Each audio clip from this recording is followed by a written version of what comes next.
नमस्कार. आरतीच किचनमध्ये तुमचं खूप खूप स्वागत करते. तर कुडकुडत्या थंडीमध्ये ह्या अशा गुळाच्या गोड चकुल्या कोणाकोणाला आवडतात त्यांनी हा व्हिडिओ शेवटपर्यंत पहा.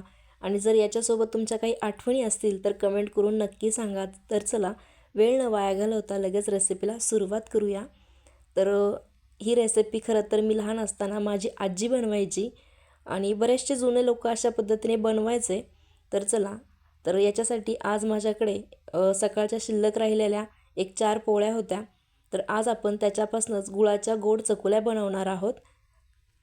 तुम्हाला तर माहीतच असेल, ह्या अशा गुळातील गोड चकुल्या बनवण्यासाठी फारसं साहित्य लागत नाही. सुरुवातीला आता आपल्याला ह्या चपात्या अशा अर्ध्या अर्ध्या करून घ्यायच्यात, म्हणजे असे याचे तुकडे बनवून घ्यायचेत. तर खूप जास्त याचे बारीक तुकडे करायचे नाहीत, नाहीतर मग ते खूप असे गाळ होईल गुळाच्या पाकामध्ये जेव्हा टाकू आपण त्यावेळेस. तर थोडेसे मोठे मोठेच ठेवायचे. तर इथे मी अशा पद्धतीने ह्या सर्व चपात्यांचे तुकडे करून घेणार आहे.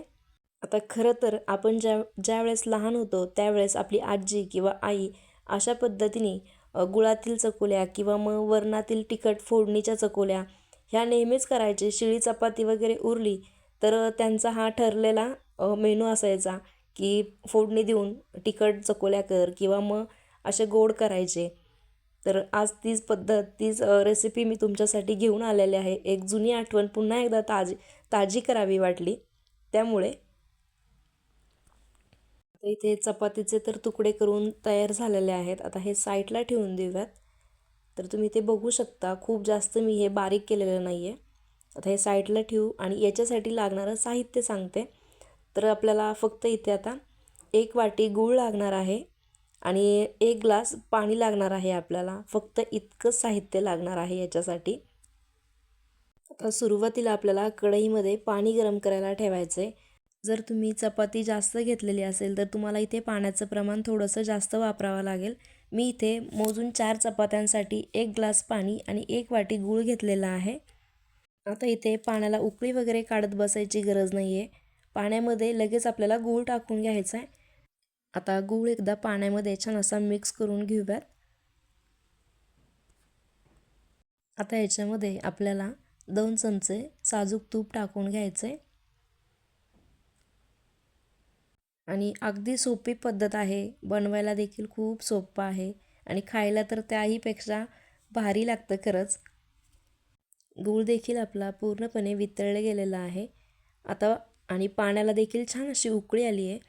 तर अशा वेळेस आपल्याला जे आपण चपातीचे तुकडे करून ठेवलेत ते याच्यामध्ये टाकून घ्यायचे. फक्त लक्षात घ्या, पाण्याला उकळी आल्यानंतर आपल्याला याच्यामध्ये चपातीचे तुकडे टाकायचे. आता हे चपातीचे तुकडे टाकल्यानंतर आपल्याला छान असायला मिक्स करून घ्यायचे. आता हे एक 2-3 मिनिटांसाठी शिजू द्यायचे. चपाती आपली छान अशी सॉफ्ट झाली पाहिजे त्याच्यामध्ये. तर आता इथे ही चपाती आपली छान अशी शिजल्या गेलेली आहे. गुळाचं पाणी देखील घट्ट झालेलं आहे, तुम्ही ते बघू शकता. अगदी त्याला दाटसरपणा आलेला आहे. तर आता आपल्या ह्या गुळाच्या गोड चकुल्या तयार झाल्यात. गॅस बंद करायचा आहे आणि चकोल्या सर्व करायला घेऊयात.